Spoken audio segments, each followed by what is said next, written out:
My name is Avi Schiffman and I'm 18 years old. When the COVID-19 pandemic hit, I created a way for the whole world to track it. This is my story. One of the coolest parts about it is that some teenager can just use a laptop, post on the internet, and bam, billions of visitors. To have that much global reach as a teenager, I don't think you could have done that 20 years ago.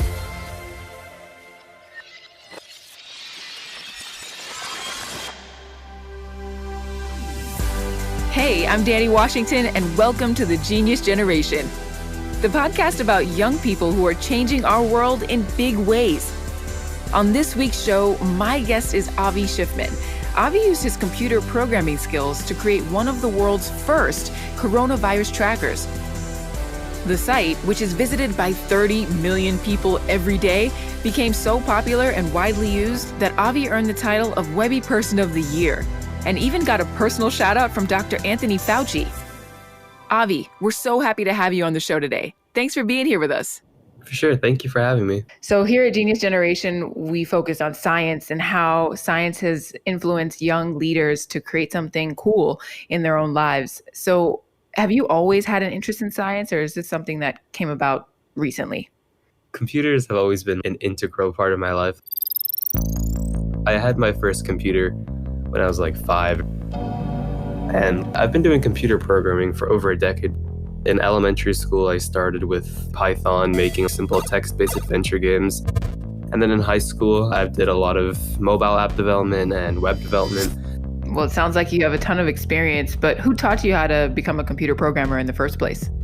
I've always taught myself just from watching YouTube videos or reading books. There's really almost nothing you can't find in some kind of tutorial online.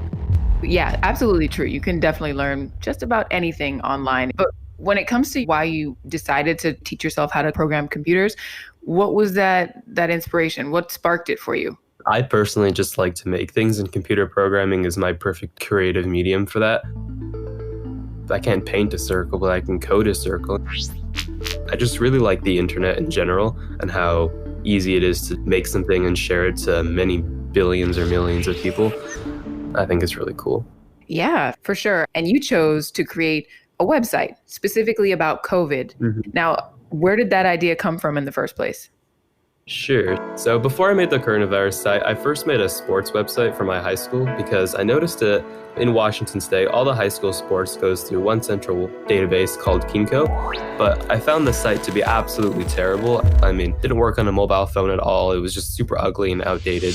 And I knew that a lot of my fellow students just had really bad time on that site. So ESPN has a very nice looking website. It was very user friendly, worked great on a phone. So I thought it would be cool to just merge the two together because all the information already existed for my high school sports. So I coded something called web scrapers, which are able to go to those sites and just download all the information, and made like a little website for my school that just showed all the different sports, but in a much nicer way. And a couple of weeks later, back in early January, I noticed that there was this virus happening in Asia. Back then, it didn't have a name. Scientists in China are trying to determine if a new virus strain of 10 international scientists is to travel to the Chinese city of Wuhan. Virus that began last spreading month. From Wuhan, China. I noticed that if I wanted the most up-to-date numbers, I'd have to go to these Chinese government websites, but I don't speak Mandarin. There was also the occasional news article, but those are mostly out of date by the time I read them anyways, or they're not dynamically updating or anything like that. So I thought it would be cool just to make a user-friendly, easy-to-use dashboard where you can see all the information you want.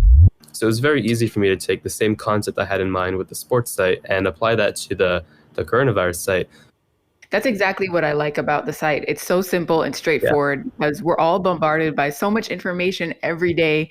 Trying to sift through all of that is almost impossible. And especially when there's so much misinformation that spreads online. I didn't want to be a perpetrator in that. I wanted to help solve that kind of problem. And so on my site, it really is just numbers and raw data. There is no paragraphs of information, and people started to really like it. The virus continued to spread, and so did the website as that happened. Did you have any moments where you didn't know what to do or you got stuck while you were coding the site? I'd say the hardest part about the site is just the pressure. Working on something like that, and there's just hundreds of millions of users from all around the world every single day relying on you to give them accurate information. Yeah, it sounds like a ton of work, and it's unbelievable that you did this yourself. But all that work really paid off. You won a huge award. In fact, probably the biggest award you can possibly win when it comes to the internet. Greetings. My name is Dr. Tony Fauci, and I am here to present some good news at a time of great stress. The 24th Annual Webby Awards will honor Avi Schiffman as the 2020 Person of the Year. I think any artist likes it when people appreciate their work. With the Webby Awards, I just found that really cool because out of anyone in the entire planet to give me an award, the number one person would be Dr. Fauci, just because he's the most respected person related to coronavirus stuff. Schiffman's tracking tool has been an invaluable resource that sounded the alarm on the virus, notably calling attention to its severity long before it was broadly recognized.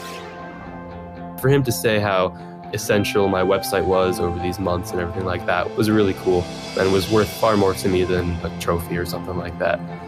But besides that, I've gotten tens of thousands of emails and Instagram DMs, all that kind of stuff from all kinds of people. But the ones that are the most interesting are from younger people that are trying to learn how to do computer programming themselves. And it's been really cool to point them in the right direction, like other people pointed me in the right direction.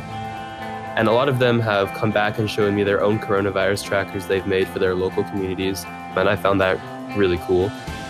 You're definitely an inspiration for a lot of teen computer programmers out there. I think the most important part is being able to have all those failures and continue to keep working on more things. I made like gazillions of websites before I made the coronavirus one. It's not like I all of a sudden was like, I'm gonna learn web development just to make this coronavirus site, and I instantly made that. I've been computer programming for the past 10 years or whatever. It wasn't just something that happened overnight. You had to put the work in. You had to put hours in to perfect your craft. So what do you do outside of computer science and computer programming? What do you do for fun? Yeah, one of my favorite things to do is competitive ski racing. That's been something I've liked to do for quite a while. Going down mountains really fast. It's just really fun, really relaxing to me, and it clears my mind. When that happens, I think of how to solve problems about computer programming. Everything is really a stepping stone anyways. Steve Jobs took a class in calligraphy just because he had dropped out and was just taking random classes. And that class was something just completely random. How would that ever help you really in life? But when he was working on the first Mac computers, he wanted to make the typefaces beautiful. He added all these multiple different typefaces and bolding, all these kinds of things because he had taken that class. And so when I go to college, I hope to just take a lot of classes in random things too. You never know how they're going to be beneficial to you in the future. That's so awesome, Avi. So if you could change one thing about the world, what would it be? I'd say if there was one thing I could just really change. I wish a lot of things just weren't political in the world. It's not something I can just easily change, but I think that very simple things, just like wearing a mask, should not be something that's politicized, because that just causes so many unnecessary problems. And I found that really ridiculous, just how much people really want to take a side in something and not understand someone else's point of view. I think it's important to understand everyone's point of views. So if there was something I really could change, I would definitely try and change that. Great answer. It's true. I think humans really can do amazing things together if we put politics aside.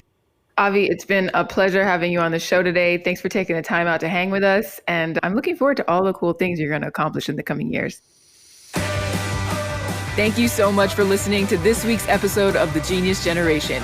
If you want to see Avi's COVID tracking site for yourself, along with the tens of millions of others who visit every day, go to ncov2019.live. That's ncov2019.live. If you enjoyed this episode, please make sure to rate and subscribe. The Genius Generation is a podcast created by Seeker and Trax. The show is hosted by me, Danni Washington. Emily Feld and Evan Hall are our producers.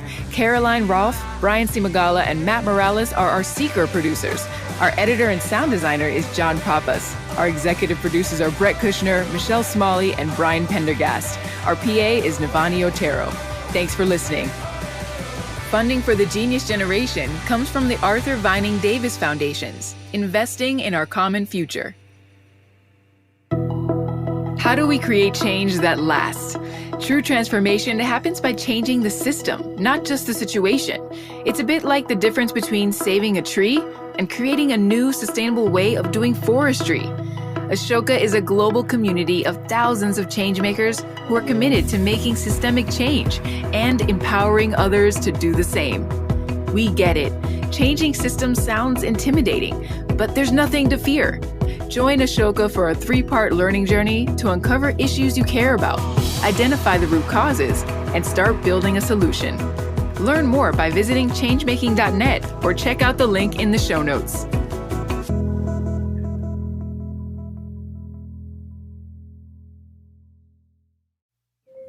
Ancient Greece. Well, I suppose that's what some people say. But was it all that long ago? Those days of magic and prophecy. Oh my gods!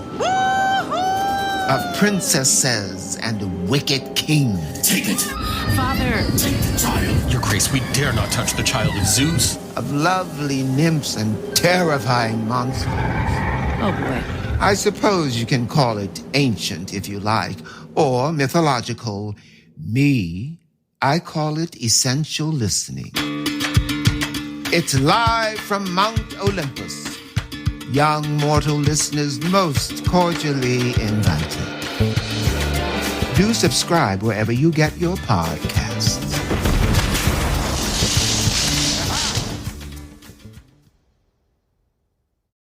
Support for Tracks comes from the Corporation for Public Broadcasting. This is Tracks from PRX.